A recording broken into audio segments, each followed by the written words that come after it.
Shalom Bapak Ibu Saudaraku yang dikasihi oleh Tuhan kita Yesus Kristus. Berjumpa kembali di dalam program seri pendalaman Alkitab. Bersama saya Billy Elia yang seperti biasa akan menemani saudara selama kurang lebih 10-30 menit ke depan. Di mana saya akan mengajak saudara semua untuk kita bersama-sama membaca dan merenungkan kebenaran firman Tuhan. Perikop demi perikop dimulai dari Perjanjian Baru. Dan di dalam seri pendalaman Alkitab kali ini kita memasuki perikop yang ke-139. Kali ini terambil dari Injil Markus pasal 1 ayat 29 sampai dengan ayat yang ke-34. Seperti biasa apabila Bapak Ibu Saudara sudah mempersiapkan Alkitabnya masing-masing, saya mau mengajak kita untuk membaca nas firman Tuhan ini bersama-sama. Markus 1 ayat 29 sampai dengan ayat yang ke-34 dengan judul perikop Yesus menyembuhkan ibu mertua Petrus dan orang-orang lain. Sekeluarnya dari rumah ibadat itu, Yesus dengan Yakobus dan Yohanes pergi ke rumah Simon dan Andreas. Ibu mertua Simon terbaring karena sakit demam. Mereka segera memberitahukan keadaannya kepada Yesus. Ia pergi ke tempat perempuan itu dan sambil memegang tangannya, ia membangunkan dia, lalu lenyaplah demamnya. Kemudian perempuan itu melayani mereka. Menjelang malam, sesudah matahari terbenam, dibawalah kepada Yesus semua orang yang menderita sakit dan yang kerasukan setan. Maka berkerumunlah seluruh penduduk kota itu di depan pintu. Ia menyembuhkan banyak orang yang menderita bermacam-macam penyakit dan mengusir banyak setan. Ia tidak memperbolehkan setan-setan itu berbicara sebab mereka mengenal Dia. Amin. Sebelum kita bersama-sama merenungkan perikop firman Tuhan di kesempatan kali ini, mari kita bersama-sama merendahkan hati dan berdoa. Bapa, di dalam nama Tuhan Yesus, terima kasih karena Engkau mengasihi kami dan Engkau memberikan kami kesempatan untuk berbalik bertobat kepadamu. Dan di kesempatan kali ini kami bersyukur Tuhan memberikan kami waktu untuk bersaat teduh. Dalam satu perenungan firman Tuhan kami mohon Bapa, kiranya Tuhan menuntun kami dengan hikmat dan pengertian. Kami dengan segenap kerendahan hati mau mendengarkan apa yang menjadi isi hati-Mu, karena kami percaya firman-Mu berkuasa dan memerdekakan setiap kami. Di dalam nama Tuhan Yesus kami berdoa. Haleluya. Amin. Bapak Ibu Saudaraku yang dikasihi oleh Tuhan kita Yesus Kristus, ya.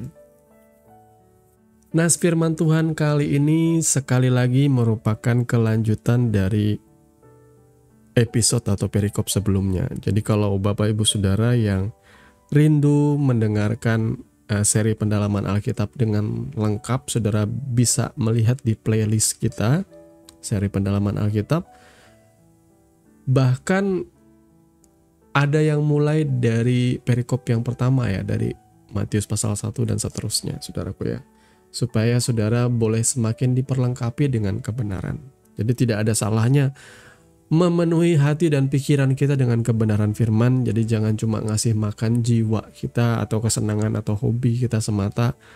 Biarlah kita juga mengisi atau memberi makan manusia rohani kita, supaya manusia rohani kita tumbuh besar, kuat dan perkasa, Saudara ya. Markus 1 ayat 29 sampai 34 dikatakan di sini, kemarin setelah sebelumnya Yesus memaparkan atau menyampaikan kebenaran firman Tuhan, kali ini Yesus bersama dengan Yakobus dan Yohanes pergi ke rumah Simon dan Andreas, Saudaraku ya. Kenapa? Karena ternyata di situ ibu mertua Simon terbaring karena sakit demam. Nah, di sini ada fun fact yang kita ketahui bersama ya, bahwa ternyata Simon Petrus itu sudah menikah. Jadi dia punya ibu mertua. Jadi itu tandanya dia sudah memiliki istri. Apakah dia sudah memiliki anak? Saya juga kurang tahu infonya di sini, Saudaraku ya. Entah dia sudah memiliki anak atau tidak, yang pasti dia sudah dinyatakan memiliki istri ya. Karena dia punya ibu mertua di sini. Jadi Bapak Ibu Saudaraku yang dikasihi oleh Tuhan kita Yesus Kristus, secara tidak langsung kita bisa mengakui bahwa komitmen Simon Petrus untuk mengikuti Yesus itu bisa dibilang nekat. Dari seorang pencari ikan, dari seorang nelayan, tiba-tiba dia sepenuhnya meninggalkan pekerjaannya dan mengikuti Yesus, sementara ia masih punya tanggungan keluarganya, dia masih punya istri, mungkin dia punya anak, yang pasti dia juga punya mertua, saudara ya, yang menjadi tanggung jawabnya. Firman Tuhan dengan tegas juga berkata bahwa kalau ada orang yang malas, yang tidak bekerja, yang tidak menafkahi keluarga, biarlah ia tidak usah makan, dan ia dicap sebagai orang yang lebih jahat daripada orang yang tidak percaya. Saya percaya ketika murid-murid Yesus mengikuti dia, Tuhan menyediakan segala yang ia perlukan. Tuhan bertanggung jawab. Ya, saudaraku ya. Jadi nggak seperti ya gereja-gereja yang cuma mengejar setoran atau mengejar ambisi membangun banyak cabang. Biasanya mereka memperkerjakan full-timer yang bisa dikibuli, saudaraku ya. Disuruh bekerja mati-matian tapi tidak dipelihara hidupnya. Ini contoh yang tidak baik. Saya mau katakan gereja harus bertanggung jawab, atau sebuah pelayanan harus bertanggung jawab memberikan penghidupan bagi pengerja-pengerjanya, bagi full-timernya, bagi pastor atau pendeta yang ada di dalamnya. Mau siapapun itu, pekerjakan dan berikanlah mereka hak mereka dengan layak, supaya mereka boleh melayani dengan sungguh, saudaraku ya. Saya ingat ini anonimus ya. Di zaman saya tuh banyak hamba-hamba Tuhan yang melayani ke desa-desa, disuruh hidup dengan iman, tanpa ada digaji, tanpa ada tunjangan. Cuma dengan iman. Jadi kalau sudah pulang, kemudian dilakukan rapat atau pertemuan, dilihat pendapatannya, dilihat persembahannya. Kalau nggak gede, dicap tidak punya iman. Nah, seperti ini kan keterlaluan. Karena kebanyakan juga pastor-pastor yang mengaku senior atau mentor, bahkan mereka membuat perjanjian di awal bahwa saya mau jadi mentor kalau terus dibayar sekian, disetor sekian. Apa yang ada pada gereja setor terus. Lah, orang-orang yang bekerja di lapangan dibilang nggak punya iman, saudaraku ya. Jadi Bapak Ibu Saudaraku yang dikasihi oleh Tuhan kita Yesus Kristus, Yesus pada waktu itu bersama dengan Yohanes dan Yakobus mendatangi ibu mertua Simon yang sedang terbaring sakit. Karena demam, saudaraku ya. Demam ini memang bisa disebabkan oleh apa saja ya. Demam itu bisa bisa oleh virus. Kebanyakan sih karena radang biasanya, saudara ya. Ada yang karena radang radang amandel itu bisa juga, sinus atau apa, atau radang tenggorokan lain sebagainya bisa membuat demam, saudaraku ya.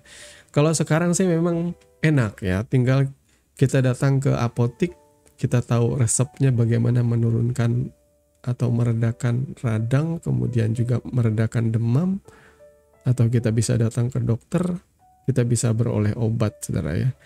Kalau zaman dulu ya saya tidak tahu ya, karena ya teknik perobatan di masa itu ya tidak secanggih sekarang.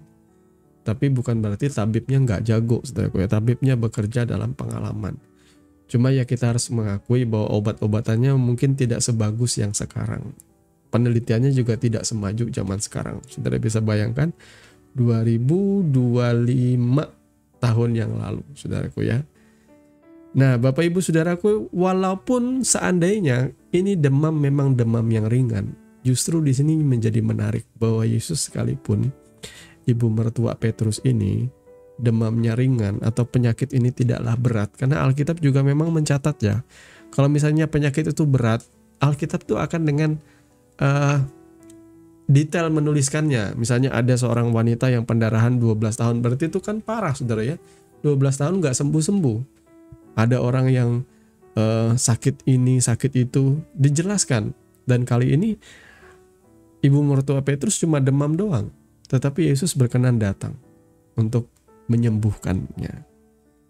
Karena ya pasti juga memperhatikan keluarganya Petrus. Ini adalah contoh dari pemimpin yang bertanggung jawab, saudara. Ya, maka saudara harus menjadi seorang pastor, pemimpin yang bertanggung jawab.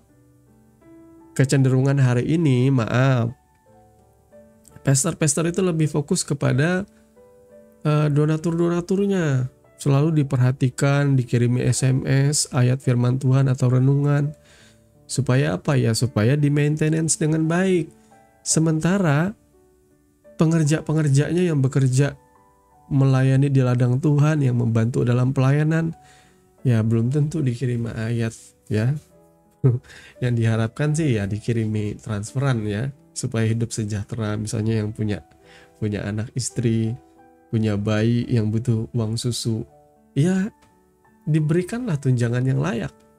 Ya ada nggak pemimpin yang bisa memikir seperti itu? Nah Yesus ini, ibu mertua Petrus sakit, dia datangin, didoakan, disembuhkan ya. Disembuhkan oleh Yesus. Bagaimana cara Yesus menyembuhkan? Ia menyentuh tangan wanita itu dan membangunkan dia. Lalu lenyaplah demamnya. Contohnya jelas di sini ya, kesembuhan yang berasal daripada Tuhan itu divine, ya, sempurna, kudus, suci, kemudian perfect, sempurna, ya, kemudian instan, sekejap. Jadi nggak ada seperti ya sekarang ya, saya agak ilfil sih ngelihat banyak ya selebaran brosur KKR kesembuhan ilahi bersama pester kesembuhan. Waduh, saudara ya. Ya terserah aja lah. Yang penting nama Tuhan ditinggikan, dimuliakan. Nah terserah kalau ada yang mendompleng nama Tuhan Yesus untuk kepentingannya pribadi, saudaraku ya. Karena bagi saya, fokus saya itu sebenarnya simpel. Memberitakan firman supaya orang mengenal Yesus bagi dirinya sendiri. Saudara bisa menyembuhkan diri saudara sendiri kok. Bagaimana cara saudara sembuh? Ya mengakui dosamu dan percaya kepada Tuhan Yesus. Mengakui dengan mulut, percaya dalam hati Yesus adalah Tuhan dan Juru Selamat. Saudara lalu berdoa, Tuhan sembuhkan sakitku, pasti sembuh.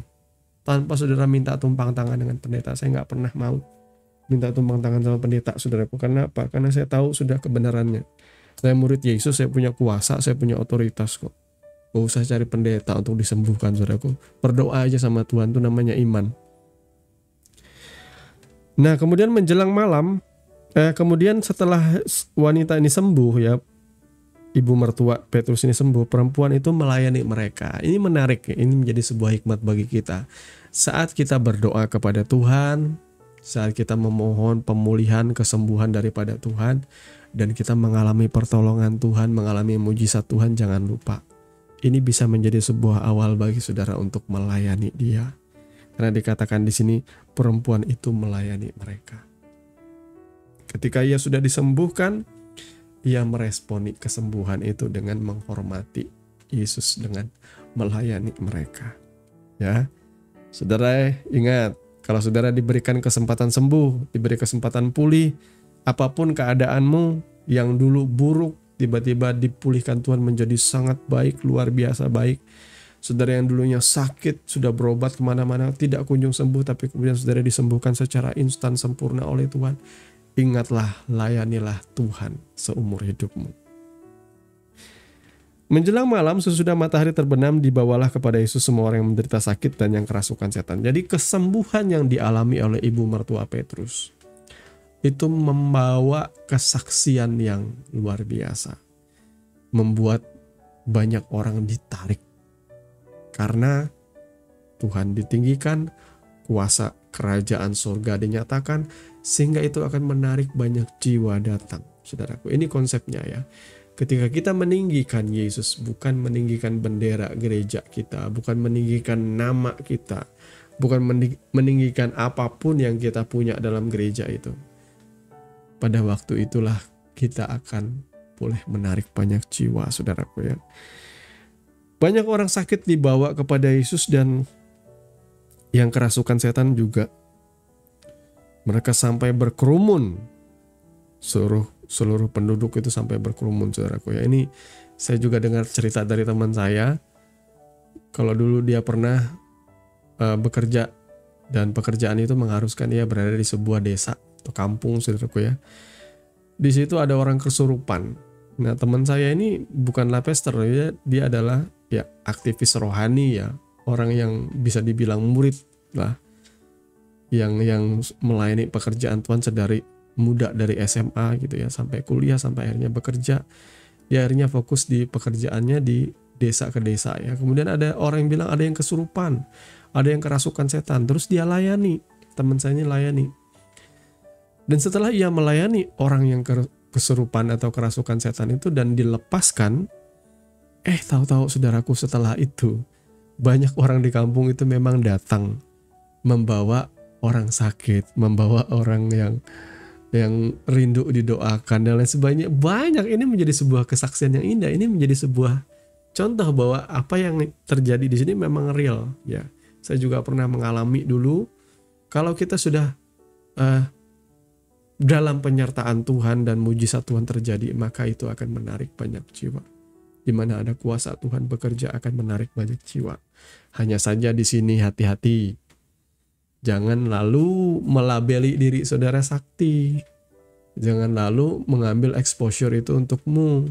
Hati-hati, tetap rendah hati, tetap humble, tetap fokus. Saya lebih suka fokus mengajarkan orang kebenaran. Kesembuhan ilahi itu hanya bonus, jangan jadikan itu puncaknya. Mengajar firman Tuhan, mengajar tentang Yesus, itu adalah puncak pelayanan kita. Kalau mujizat itu adalah tanda yang menyertai pelayanan atau kesembuhan kita saja, saudaraku ya. Jangan jadikan itu puncak pelayanan kita. Karena biasanya orang akhirnya melabeli dirinya. Ya, terserahlah. Tapi kalau saya sih agak kurang serak, saudara ya. Kemudian ayat 34, ia menyembuhkan banyak orang yang menderita bermacam-macam penyakit dan mengusir banyak setan.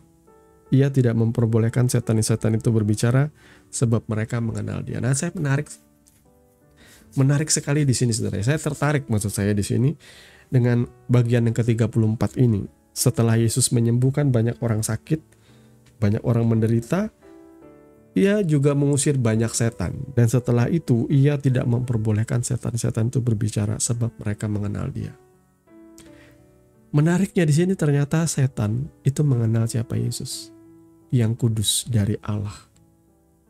Ya, Sang Mesias yang dijanjikan. Sang penebus, Sang Mesias, saudaraku ya. Kenapa Yesus melarang ia bicara? Karena sekali lagi, Yesus tidak membutuhkan kesaksian dari iblis untuk menyatakan pekerjaannya. Yang kedua, ia juga tidak ingin mempercepat waktunya. Ya, karena kalau iblis itu berkuar-kuar mengatakan ia adalah anak Allah, ia adalah Sang Firman yang menjadi manusia, tiba-tiba dia ngomong kayak gitu kan terbongkar ya. Yesus tuh bisa dibilang dalam pelayanannya low profile. Dia tidak ingin menggembar-gemborkan. Jadi kalau memang ada orang berkata, tunjukkan kepada saya ayat yang berkata, Yesus yang berkata aku adalah Tuhan. Itu sebenarnya justru aneh, saudaraku ya. Kalau ada Tuhan yang menjadi manusia lalu berkoar-koar mengaku bahwa ia adalah Tuhan, itu justru aneh bagi saya. Justru dia bukan Tuhan. Yesus tidak butuh seperti itu. Pengakuan itu muncul dari ketika engkau melihat buah-buah apa yang Yesus lakukan. Dan kesaksian-kesaksian yang keluar dari mulut Yesus. Dan orang-orang yang disembuhkan dan tanda-tanda yang menyertai dia. Sudah cukup. Makanya ketika Yohanes Pembaptis mempertanyakan apakah engkau yang kami nantikan itu ataukah ada lagi yang harus kami tunggu. Yesus berkata, kamu lihat ini orang buta melihat. Orang bisu berbicara. Orang lumpuh berjalan. Yesus sudah berkata, aku sudah menyatakan tanda-tanda yang menyertai anak domba Allah itu harusnya jangan kamu ragukan. Ngapain kamu meragukan lagi? Yang ketiga, orang kan bisa mispersepsi ya. Misalnya iblis berkata, ia adalah Mesias. Lalu orang jadi mispersepsi bahwa orang berpikir di masa itu Mesias itu adalah seorang pembebas. Dalam pikiran bangsa pada masa itu, konteks berpikir mereka ialah Mesias itu bisa jadi akan menjadi raja bagi Israel yang akan memulihkan kejayaan Israel. Mereka tidak paham dan mereka hanya memikirkan secara fisik dan secara politik. Tapi mereka nggak mikir bahwa Yesus ini bukanlah raja yang seperti itu. Bukanlah raja yang seperti harapan bangsa Israel itu. Dia raja di atas segala raja, lebih daripada itu. Dia tidak butuh kesaksian dari iblis untuk menyatakan siapa dia. Karena biarlah lewat apa yang ia lakukan, apa yang ia sampaikan, lewat kesaksian dan tanda-tanda yang menyertainya, orang-orang akan percaya. Seperti itu saudaraku ya. Dan semuanya biarlah berjalan sesuai dengan waktu yang tepat, bukan dipercepat. Nanti orang bisa bingung. Semuanya berjalan indah pada waktunya. Jadi dengan kata lain, ketika Yesus melarang iblis atau setan berbicara, sesungguhnya ya ini dia. Sebenarnya kalau saudara Yesus mengizinkan setan itu bicara, ya setan ini tahu bahwa Yesus itu adalah Tuhan yang menjadi manusia, yang kudus dari Allah, sang anak Allah. Ya, kenapa disebut anak Allah? Bukan secara biologis maknanya saudaraku ya. Semua anak manusia ini yang lahir dari Adam dan Hawa itu disebut sebagai anak Allah. Tetapi secara spesifik Yesus disebut anak Allah yang kudus dari Allah karena dia satu-satunya. Ya, roh yang menjadi manusia itu cuma satu-satunya. Tuhan yang turun dari kekekalan masuk ke dalam dunia yang fana itu ya cuma Yesus. Sebutan anak itu sebutan untuk manusia, saudaraku. Jadi Bapak Ibu Saudara, semoga saudara mengerti dengan pembahasan kita kali ini. Simple, dimple, tetapi semoga itu meresap dalam hati dan pikiran saudara. Saya mau mengajak kita untuk merendahkan diri dan berdoa. Bapa, di dalam nama Tuhan Yesus, terima kasih karena Engkau sudah memperlengkapi kami dengan kebenaran firman-Mu yang menyegarkan, yang melegakan batin kami. Kami seperti rusa yang haus dan dipuaskan dengan air hidup-Mu Tuhan. Terima kasih untuk firman-Mu yang memberkati setiap kami. Tuhan tolong supaya kami boleh menghidupinya.